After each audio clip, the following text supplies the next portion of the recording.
વરસાદ છે વરસાદને લઈને જે સૌથી મોટા સમાચારો અત્યાર સુધીના સામે આવ્યા છે તેના ઉપર એક નજર કરી લઈએ તો વલસાડ અને વાપી માટે આગામી 48 કલાક ભારે વરસાદની આગાહી વ્યક્ત કરવામાં આવી છે। વલસાડના ઉમરગામ સહિત વિસ્તારોમાં અત્યારે વરસાદનું જોર ખૂબ જ જોવા મળી રહ્યું છે। ભારે વરસાદને પગલે પ્રભારી સચિવ પણ વલસાડમાં પહોંચી ચૂક્યા છે, તેમના ધામા છે।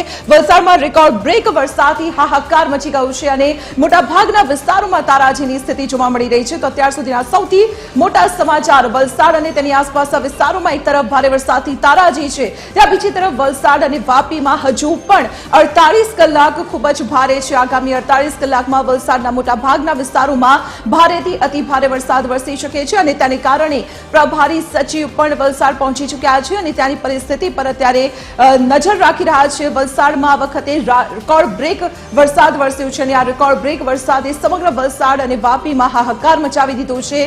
જ્યાં જુઓ ત્યાંથી માત્ર તારાજીની તસવીરો સામે આવી છે।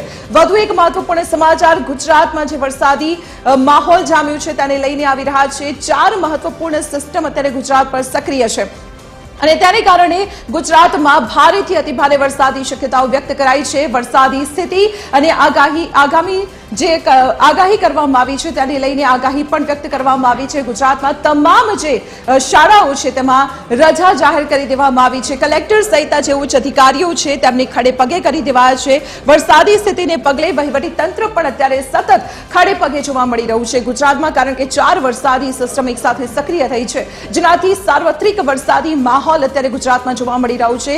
મોટા ભાગના વિસ્તારોમાં અત્યારે વરસાદને જોતા જળબંબાકારની સ્થિતિ જોવા મળી રહી છે।